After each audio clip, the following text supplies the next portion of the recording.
If I had to sum up my daughter-in-law, Chloe, with a single habit, it would be the way she pours coffee.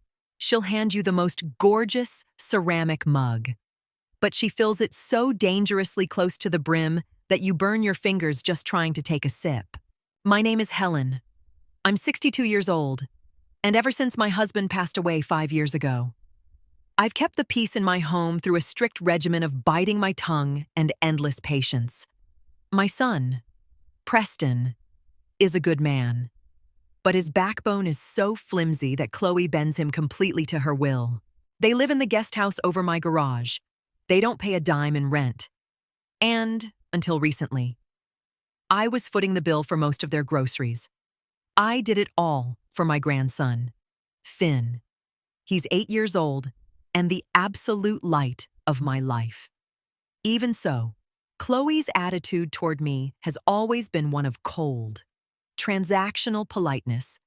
She says hello, asks me to spot her some cash, and then acts like I don't exist. About a week ago, I got a text from her. It was an invitation to celebrate Finn's birthday at a high-end steakhouse in downtown Chicago. It's at 8 o'clock. Wear something nice, she wrote. There was no, "We'd love for you to join us," or any warm details, just a command. I knew the place. It was an exclusive spot, famous for its dry-aged steaks, strict dress code, and months-long wait list. I knew Chloe hadn't picked it because an 8-year-old appreciates fine dining. She picked it for the aesthetic, so she could post glamorous photos on her Instagram. I got ready with care, bought a thoughtful gift for Finn, and headed out early. I arrived at the restaurant 5 minutes before 8, expecting a nice family evening. I walked up to the hostess stand, gave my son's name, and a polite young man escorted me to a semi-private alcove bathed in warm, moody lighting. What I saw when I approached the table stopped me dead in my tracks. There were exactly 4 chairs, and the setup made it perfectly clear that they weren't waiting on the staff to bring over a 5th. I stood there, just a few steps away. Preston was slouched in his chair, staring at his phone with that defensive posture he gets when he knows he's doing something wrong but wants to ignore it. Next to him was Finn, absent-mindedly playing with his silverware. Across from my son sat Chloe, looking flawlessly put together, and right beside her, in the 4th chair, sat Valerie, Chloe's mother. Chloe glanced up and gave me a look of surprise so thoroughly rehearsed she deserved an Oscar. "Oh, Helen, you made it," she smiled, not making a single move to get up. "Sure looks like it," I replied, keeping my voice deadpan, though my eyes scanned the table. "I see you have a full house." Valerie, who was already meticulously placing her linen napkin on her lap, gave me a sideways glance and took a slow sip of her water. She didn't even pretend to say hello. "Oh, what a shame," Chloe sighed, tucking a perfectly curled piece of hair behind her ear. "When I made the reservation, they told us this table was strictly for 4, since you didn't RSVP right away. I just assumed you weren't coming. You texted me the time and place." I texted back, "See you there." 3 days ago, Preston finally looked up, squirming in his seat. "Mom, I just figured, well, maybe this wasn't really your kind of scene. Don't worry about it." "Preston." I cut in before he could choke on his own pathetic excuses. Chloe offered a tight little smirk, the kind that never reaches the eyes. "You really should have made sure you were confirmed, or called the restaurant yourself. You know how stuffy they are about capacity here. There's only room for 4. Finn looked up at me, confused and a little crestfallen. I gave him a soft, reassuring wink. I wasn't going to make a scene. I wasn't going to beg a waiter to squeeze a folding chair into the corner, and I certainly wasn't going to slink out of there humiliated. I took a deep breath and nodded. "I understand perfectly," I murmured, pivoting on my heel before Chloe could even begin to savor her little victory. Instead of walking out the front door, I marched straight back to the hostess stand. The young man who had seated me was still there and had clearly picked up on the awkward dynamic from afar. "Excuse me," I said, keeping my voice warm and steady. "There seems to have been a mix-up with my family's reservation. I don't want to disrupt their evening, but I'd absolutely love to have dinner here. Do you happen to have a small table available for one?" He tapped the screen on his podium, threw a brief, knowing glance toward my son's table, and looked back at me with sympathetic eyes. "Absolutely, ma'am. We have a fantastic spot out on the terrace. It's much quieter and has a gorgeous view of the skyline. Right this way." He seated me at a beautiful little round table. From there, I had a perfect vantage point of the main dining room, but I was tucked safely out of earshot. He handed me the menu, and I didn't hold back. I ordered a glass of their finest Cabernet, a prime filet mignon, and a wedge salad. If I was going to eat alone on my grandson's birthday, I was going to treat myself exactly how I deserved to be treated. From where I sat, I watched the waiter approach my son's table. Chloe was glowing, ordering rounds of expensive appetizers to share, imported sparkling water, and what looked like a bottle of vintage champagne for her and her mother. Preston, on the other hand, looked a little greener around the gills every time the waiter wrote something down. Preston had always relied on me for these types of outings. The unspoken family rule was that whenever we went somewhere pricey, I would quietly slide my credit card to the waiter at the end of the night to help the kids out. Chloe knew this. Valerie knew this. And Preston was banking on it. When Preston's eyes nervously darted across the room and locked onto mine, I simply raised my wine glass in a toast, gave him a warm smile, and turned my attention back to the glittering city lights. The evening was just getting started. The meal was spectacular. I took my time, savoring every bite and soaking in the absolute luxury of not having to listen to Valerie's passive-aggressive digs or Chloe's complaints about how exhausting her life was. I finished my dinner well before they did, ordering an espresso to cap off the night. When my check arrived, I paid with my card and left a very generous cash tip. Then, I flagged down the server who was covering both our sections. "Excuse me," I said quietly, "just to avoid any confusion when it's time to settle up over at that table." I nodded discreetly toward Preston. "I am not part of their party. My tab is completely closed out." The waiter nodded smoothly, instantly catching my drift. "Not a problem at all. Ma'am, your checks are entirely separate." I stood up, gathered my purse, and strolled over to my son's table. Finn was scraping the last bites of a massive slice of chocolate cake.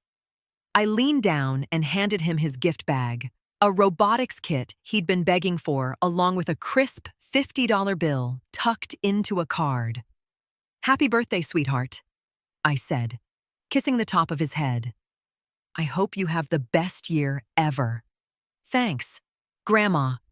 He beamed, wrapping his arms around my neck. "Helen, we're actually about to head out too," Preston mumbled, furiously wiping his mouth with his napkin. "I figured you were gonna—" Before he could finish the thought, their waiter appeared and placed a sleek, black leather checkbook dead center in front of Preston. "Your check, sir." Chloe didn't even glance at it. She was too busy reapplying her lip gloss in the reflection of her phone. Preston opened the leather flap. I watched all the blood physically drain from his face.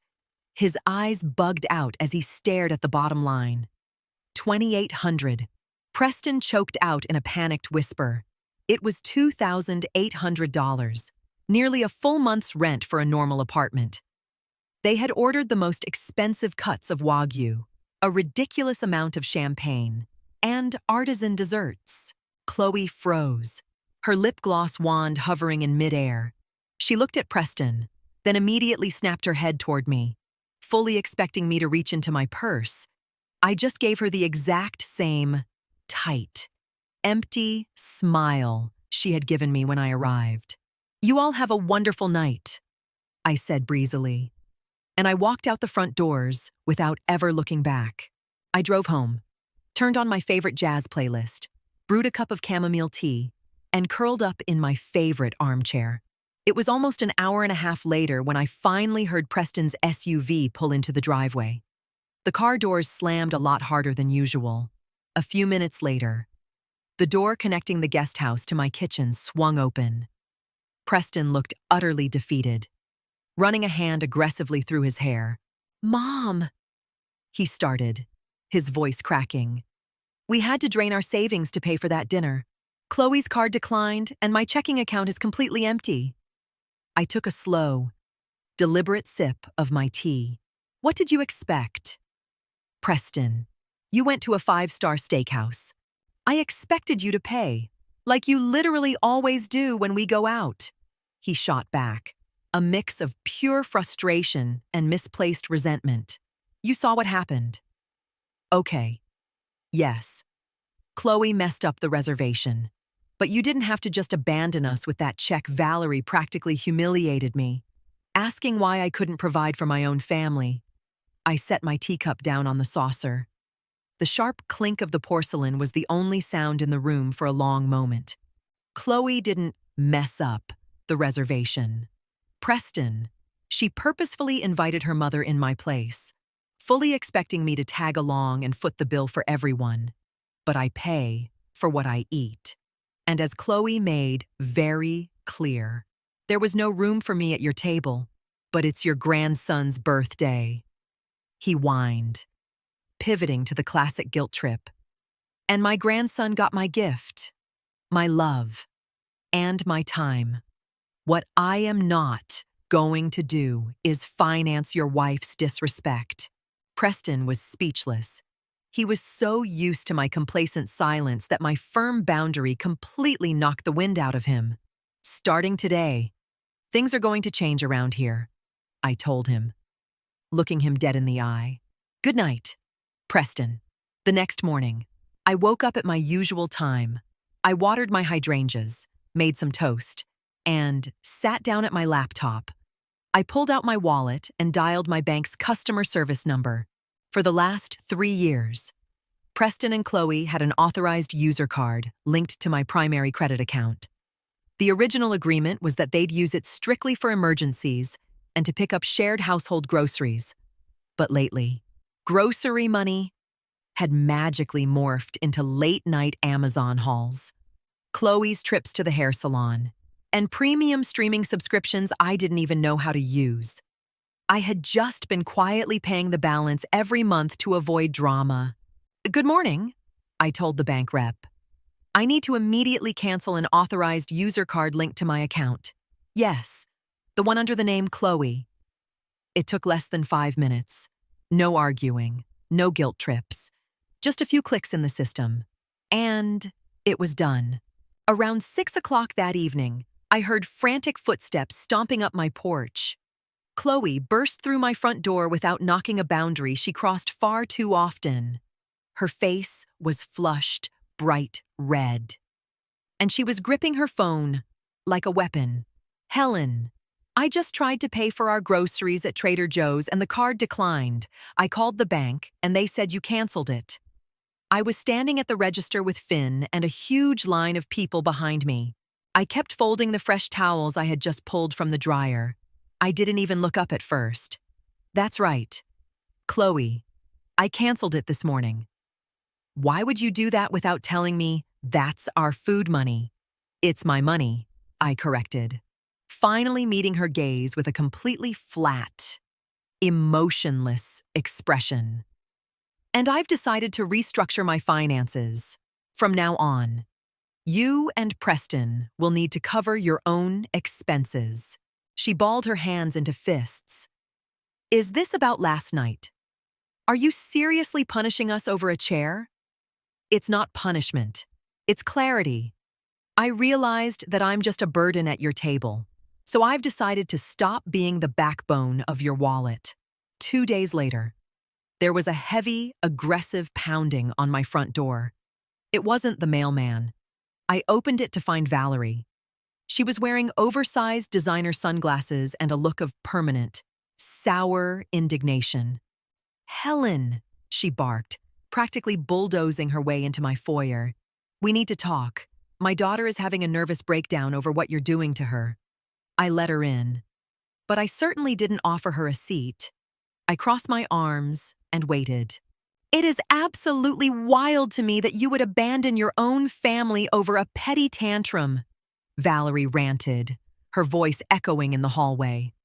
"Chloe and Preston barely make ends meet as it is, and you cut them off just because your feelings got hurt over a restaurant booth. You are incredibly selfish. You should be grateful they even let you be a part of Finn's life." I watched her for a few seconds. I wasn't even angry. I just felt a profound sense of peace. "Valerie, this is my house, not Preston's, not Chloe's, mine. I paid for every single brick. I have subsidized your daughter and my son's lifestyle for years. They have a right to live their lives," she snapped, waving her hands wildly. "You can't just control them with money." "I'm not controlling them. I'm setting them free," I replied calmly. I walked over to the front door and pulled it wide open. They are now completely free to support themselves, without my money getting in the way. And speaking of my house, I'm going to need you to leave. You aren't welcome here." Valerie's mouth fell open. She was totally unprepared for me to refuse to argue or defend myself against her accusations. "If you don't step outside, I will call the HOA security desk and have them escort you off the property," I added cheerfully. She scoffed, hitched her expensive handbag up on her shoulder, and stormed down my driveway. I shut the door, locked it, and for the first time in years, the air in my own house actually felt light. That evening, I called Preston and Chloe into my dining room. Preston sat there looking like a kid in the principal's office. Chloe kept her arms tightly crossed, her jaw set defensively. I slid a manila folder across the table. "As you both know, the dynamic around here has shifted," I began, sitting up straight. "I've been crunching some numbers and evaluating the situation with the guest house." "Mom, please, don't start." Preston groaned, rubbing his temples. "I'll make it quick. You two have lived out there rent-free for 3 years. You use my electricity, my water, and my Wi-Fi. Inside that folder is a printed estimate of what it costs to rent a comparable 1-bedroom apartment in this zip code. I've drafted a lease. I'm giving you a 20% friends and family discount." Chloe leaned forward, her eyes narrowing. "Are you seriously charging us rent to your own son? We don't have that kind of cash." "Helen, and you know it. Then you have exactly 60 days to save up your paychecks, find a place that fits your budget, and move out." You could have heard a pin drop. Preston stared at me like I was a total stranger. "Are you evicting us?" he whispered. "What about Finn? Don't you even care about him?" "I think about Finn every single day," I said smoothly. "In fact, I just opened a high-yield savings account in his name. Every dollar I use to spend subsidizing your lifestyle is going straight into that account. When he turns 18, he'll have a massive college fund waiting for him. His future is totally secure. Your present, however, is your own responsibility." I didn't yell. I didn't hurl insults. I just laid my cards on the table. Chloe opened her mouth to argue, but when she realized I wasn't going to rise to the bait, she ran out of steam. She stood up abruptly, her chair scraping loudly against the hardwood, and stormed back to the guest house. Preston trailed behind her a minute later. His shoulders slumped. The next 2 months were incredibly tense, but I didn't budge an inch. Chloe tried giving me the silent treatment, assuming the isolation would break me. She banned Finn from coming over to my side of the property, fully expecting me to come crawling over there to beg for time with him. I didn't. Instead, I spent my afternoons reading, tending to my garden, and soaking up a quiet household I hadn't realized I was desperately craving. When she realized her little boycott wasn't working, Chloe convinced Preston it was better to just leave. She genuinely believed that watching them pack boxes would be my breaking point. On the final weekend of their 60-day notice, a small U-Haul truck parked in my driveway. Preston was hauling heavy boxes, sweating through his t-shirt in the afternoon sun. I walked outside carrying a pitcher of ice water and 2 glasses. "Here, you need to stay hydrated," I said, handing him a glass. He took it, his hands shaking slightly. "I still can't believe you're actually making us move into that cramped little apartment." "Mom, it's a solid fresh start." "Preston, you'll learn to appreciate the things you actually build for yourselves." Chloe marched out of the guest house, dragging her final suitcase. She glared at me, waiting for a tearful apology or a last-minute plea for them to stay. Instead, I casually pulled a brand new set of shiny keys out of my pocket as they were loading the last of their things into the truck. A locksmith I had booked days ago pulled into the driveway. By 5 p.m., every single lock on the property, including the doors connecting the main house to their suite, had been changed that night. As the U-Haul's taillights disappeared around the corner, I closed my front door and flipped the deadbolt. I made myself a simple dinner and sat at my dining room table. I didn't feel guilty. I didn't feel heartbroken. I just felt an overwhelming, profound sense of peace. My home was finally mine again. It's been 6 months since they moved out. Preston and Chloe rent a place about 30 minutes away. From the brief updates Preston gives me, the reality check hit them hard. Chloe actually had to get a part-time job to help cover their bills, now that they have to pay for their own rent, gas, and groceries. Our dynamic has completely changed.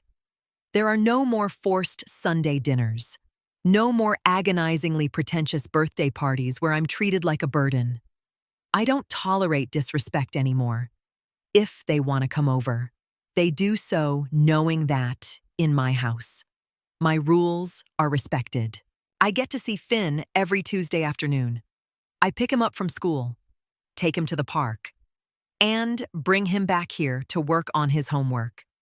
Chloe doesn't try to weaponize my time with him anymore, mostly because she desperately needs me for free childcare while she's at work. Finn is thriving. And our bond is so much stronger now that it isn't suffocated by the toxic tension between the adults. I didn't have to make any threats. I didn't plot some crazy revenge, scream at the top of my lungs, or cry myself to sleep. I simply stopped making myself available to be used. I refused to be the financial shock absorber for their bad behavior. Just last week, Preston called and asked if I wanted to grab lunch. "Hey, Mom, we're taking Finn out for pizza. Chloe wants to know if you want to come. There's plenty of room at the table for you." I smiled, looking out the window at the beautiful rose bushes blooming in my backyard. I really appreciate the invite. "Honey, but I think I'm just going to have lunch here at home today. You guys have fun." I hung up, walked into my kitchen, poured myself a glass of wine, and went out to sit on my patio. Finally, after all these years, I was picking my own seat at the table, and it was the best seat in the house. The biggest lesson here is that setting boundaries isn't an act of selfishness or revenge. It is an act of radical self-love. We often get so used to bending over backward to keep the peace in our families that we completely forget our own worth. We trick ourselves into believing that suffering in silence or footing the bill for someone else's toxic behavior makes us the bigger person. But true strength lies in recognizing when it's time to walk away from tables where we are treated as invisible. You don't need to scream, cause a scene, or try to punish people when they disrespect you. The most powerful response is often the quietest one, simply withdrawing your support, your time, and your energy. We can't control how other people treat us, but we have 100% control over what we choose to tolerate. Letting adults face the natural consequences of their own actions isn't cruel. It is the healthiest way to set yourself free and take your life back.